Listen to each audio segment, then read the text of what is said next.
শাকিব খানের তুফান সিনেমা নিয়ে নেট দুনিয়ায় চলছে চরম বিতর্ক।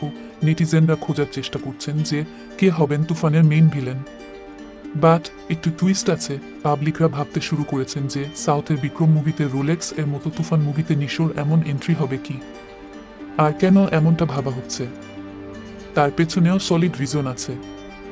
বাট তার আগে বলি, দীর্ঘ একটা বছর আড়ালে থাকার পর হঠাৎ করেই মিডিয়ার সামনে এসে পরপর দুটি সিনেমার ঘোষণা দেন নিশো, যেটা যৌথ প্রয়োজনায় বানানো। এবার মজার ব্যাপার হলো, শুরু থেকেই আমরা তুফান সিনেমার ভিলেন নিশো হবে এরকম একটা গুঞ্জন শুনছিলাম, কিন্তু পরে তুফান সিনেমার পরিচালক রায়হান রাফি এটা পরিষ্কার করে দেন যে এই সিনেমাতে নিশো নেই।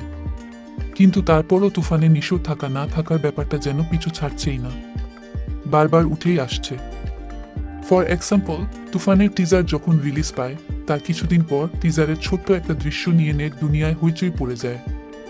এই যে রহস্যময় ব্যক্তিটি আসলে কে, সেটা নিয়েই মূলত মানুষের মনে একটা কৌতূহল জাগে। কেউ কেউ মনে করেছেন এটা হতে পারে আফরান নিশো, আবার কেউ কেউ মনে করছেন এটা হতে পারে আরফিন শুভ, কেউ বা বলছেন এটা যিশু সেনগুপ্ত, কারণ যিশু সেনগুপ্ত থাকার একটা গুঞ্জন উঠেছিল মাঝে। কিন্তু আফরান নিশো যখন তার দুটো সিনেমার কথা মিডিয়াতে এসে বলেন, তখনই আবারও মাথা চাড়া দিয়ে ওঠে তুফানে নিশোর থাকার গুঞ্জনটা। কেউ বা ভাবতে শুরু করেছেন এই দুটো সিনেমার মধ্যে একটা তুফান সিনেমা নয়তো। হয়তো কেউ ভাবছেন সিনেমার শেষ দৃশ্যে নিশোর এন্ট্রি হলেও হতে পারে, যেমনটা কামাল হাসানের বিক্রম মুভিতে রোলেক্সের চরিত্রে অ্যাক্টর সুরিয়া হাজির হয়েছিল। এখানেও কি নিশো এরকমই একটা ধামাকা দিবে লাস্টে? এরকমই ধারণা মিডিয়া পাড়ার।